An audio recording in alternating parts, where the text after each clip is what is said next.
চিন্তা করতে পারেন হুজুর, অনেক চেষ্টা করি, নিজের সাথে ফাইট করি যে আগামীকালকে থেকে নামাজ পড়বা, ওই আগামীকাল কোনো দিনই আসে না।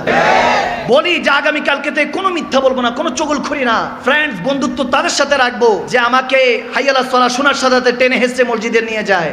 যতই চেষ্টা করি কিন্তু কোনোভাবে ওই রকম বন্ধুও পাই না, নিয়ত হয় না। আপনি চিন্তা করতে পারেন হুজুর কিভাবে মনটা পরিবর্তন হবে, ওয়াকিয়াটা শুনে যান। এক আলেমী দিন এটা বর্ণনা করছেন যে কাজের লোক আমি খুঁজতে বাগদাদ শহরে ঘুরতেছিলাম। আমরা এরকম দেখবেন বাসাবাড়ির কাজের জন্য আমরা হায়ার করি না, কিছু লোক হায়ার করি কাজের জন্য 500-1000 টাকা দিয়ে ভাড়া করে নিয়ে আসি যে আমার কাজগুলি করে দিবা, ঠিক না?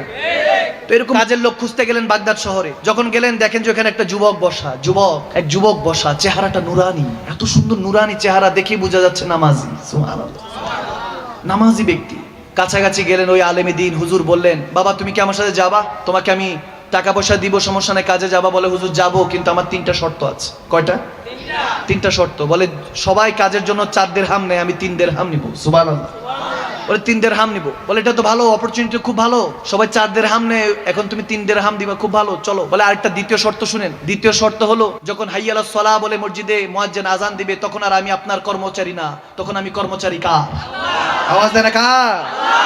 থার্ড ওয়ান, বলে তৃতীয় নাম্বার শর্ত হলো আমাকে কোনো প্রশ্ন করা যাবে না, আমি আপনার কোনো প্রশ্নের উত্তর দিব না। বলে ঠিক আছে, মালিক দেয় শর্ত, তুমি দিছো শর্ত, কর্মচারী হয়ে সমস্যা নাই। ইন্টারেস্টিং ক্যারেক্টার নিয়ে গেল, কাজ করতেছে, সারাদিন কাজ করতেছে, দেখে অন্যান্য কাজওয়ালারা যখন কাজ করে দেখবেন যে মাঝে মাঝে সিপাহীকে একটু সুকটান দিতে থাকে, চা খেতে থাকে, অথচ সে কিন্তু মুআহাদা করেছে, চুক্তিবদ্ধ হয়েছে যে 1000 টাকার বিনিময়ে তিনি তেনার কাজটা 6-7 ঘন্টা করবে, কিন্তু এই 6-7 ঘন্টার মধ্যে দেখা যায় 1 ঘন্টা ফাঁকি দেয়, বাকি 5 ঘন্টা করে।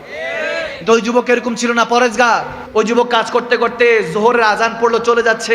ওই হুজুরের সাহেবজাদা ছিল, ছেলে ছিল, তিনি বলতে, এই ভাই আপনি কোথায় যান, কাজ শেষ করেন। বলে কাজ তো করে দিয়েছি। মারহাবা।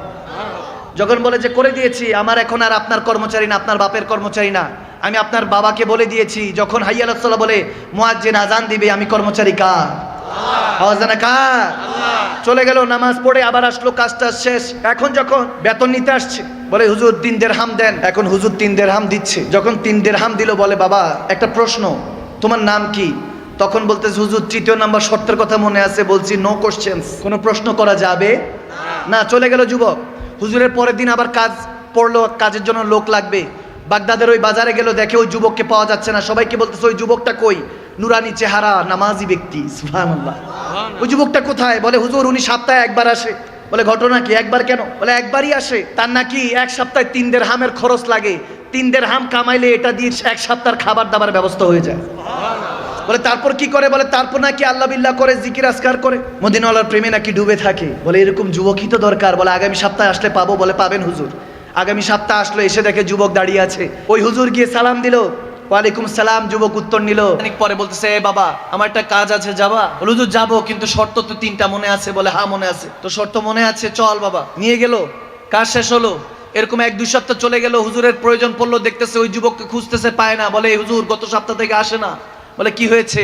বলে নিশ্চয়ই কোনো সমস্যা হয়েছে। বলে ছেলেটা থাকে কোথায়? বলে হুজুর থাকে হলো বাগদাদের শেষ কবরস্থানের পিছনে একটা কুটুরি, একটা ছোট্ট ঘরের মধ্যে থাকে। হুজুর গেলেন, গিয়ে দরজার মধ্যে যখন এভাবে নক নক টোকা দিলেন, টোকা যখন দিলেন, ভিতর থেকে যুবক আওয়াজ করলো হুজুর আপনি এসেছেন? আপনি এসেছেন? তখন বলে হুজুর দরজা খোলা আছে, আসেন। হুজুর যখন ভিতরে গেল, গিয়ে দেখে ছেলেটা কাতরাচ্ছে, অসুস্থ, অনেক অসুস্থ, দুর্বল হয়ে পড়েছে। তখন হুজুর বললেন যে ব্যাপার কি, তুমি কিভাবে বুঝলা যে আমি আসছি? বলে হুজুর গরিবকে দেখতে ধনী তো আসবে না, কোনো আল্লাহ ওয়ালাই তো আসবে, কোনো আল্লাহ ওয়ালাই তো আসবে, কোনো ধনী তো আর আসবে না। বলে বুঝতে পেরেছি হুজুর আপনি এসেছেন, আপনার অপেক্ষা ছিলাম। হুজুর সময় শেষ, বড় তাড়াহুড়ে আছি, আজকে হয়তোবা রুটা পারওয়াজ করে যাবে, আজকে হয়তোবা ইন্তেকাল হয়ে যাবে, আজকে রাতেই আমার ডাক চলে আসবে, আমাকে চলে যেতে হবে আল্লাহর কাছে। সে বলতে হুজুর 3টা দিরহাম বের করে, যে 3টা দিরহাম নেন, এটা দিয়ে আমার জানাজা পড়াবেন আগামীকালকে ফজরের পরে এসে, দাফন কাফনের ব্যবস্থা করবেন। তারপরে একটা রিং ছিল, আংটি অনেক দামি, খুলে দিল। বলে এটা ওই জামানার বাদশাহ হারুনের রশিদের জামানা ছিল।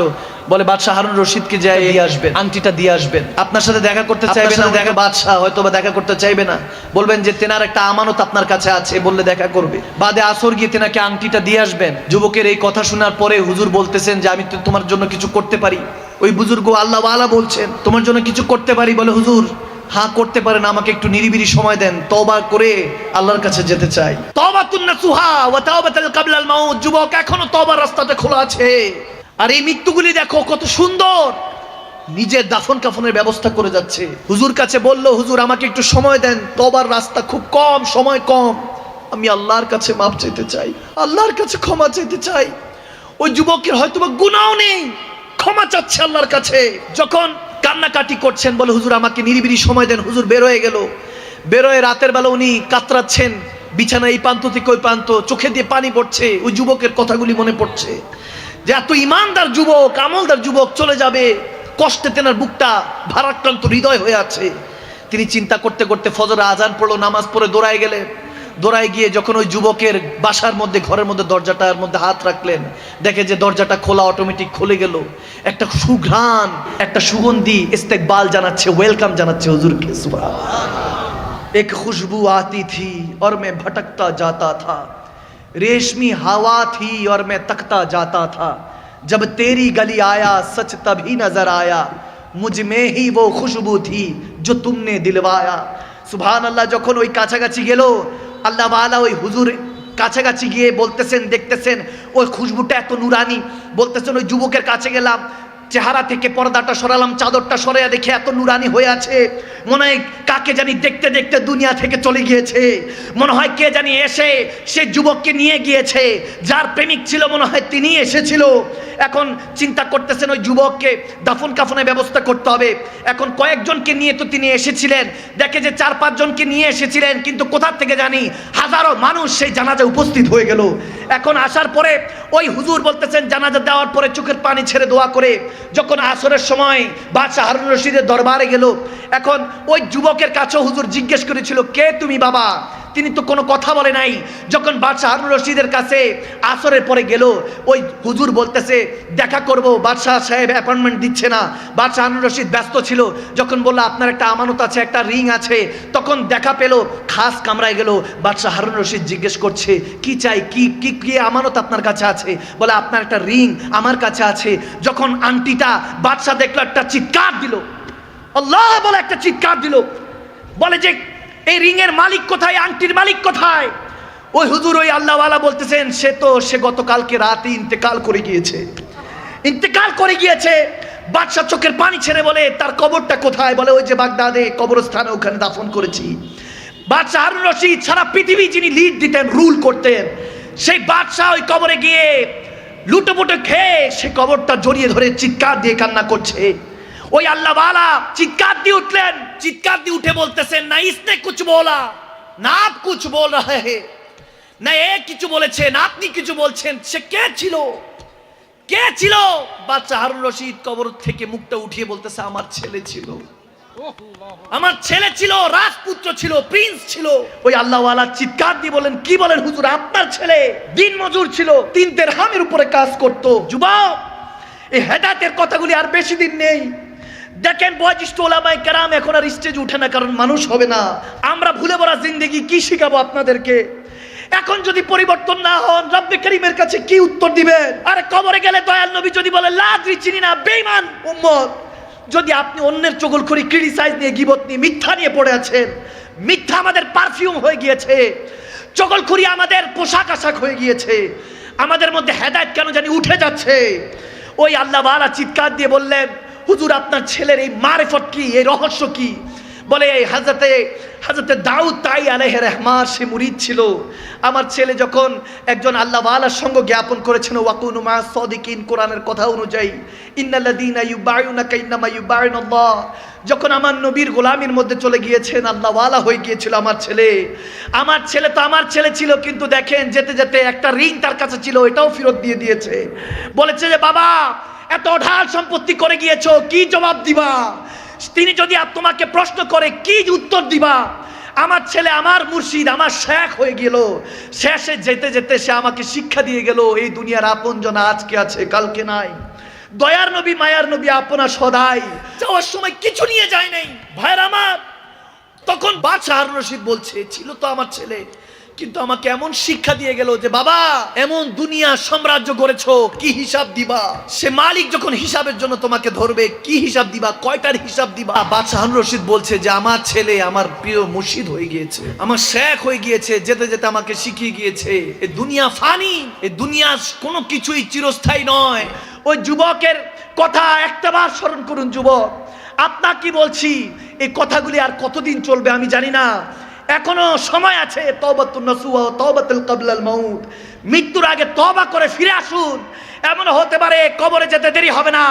আমার নবী যখন আসবে, মান রাব্বুক ওয়া মা দীনুক মা কুনতা তাকুলু ফি হাক্কি রাজুলান দি মুহাম্মাদি যখন তিনটা প্রশ্ন মুনকার নাকির করবে, বুখারীতে এসেছে একটা প্রশ্ন, মা কুনতা তাকুলু ফি হাক্কি রাজুলান দি মুহাম্মাদি, জিজ্ঞাসা করা হবে তোমার সামনে বসা এই মুস্তাফা মুহাম্মদ আরবি কে, বলো।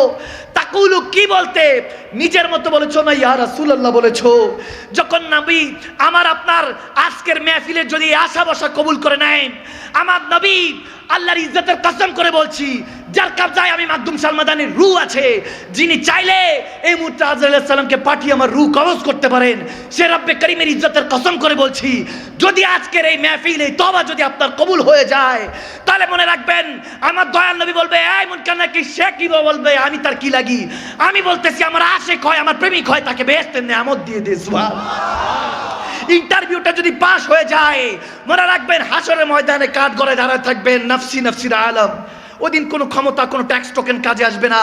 জিজ্ঞেস করবেন রব্বুল আলামিন, যখন আপনাকে জিজ্ঞেস করবেন কি করেছিস, আলাস্তু বিরব্বিকুম ক্বালু বালা, বলেছিলাম আমার হয়ে থাকতে, আমাকে প্রভু মেনেছিস কিন্তু আমার হয়ে থাকিস নাই, আমার নবীর বিরুদ্ধে যেতি, তুই কখনো দিনকে কায়েম করিস নাই, তোর মুখে কখনো লেহিয়াতুন দাড়ি দেখি নাই, তোর কখনো পর্দা দেখি নাই।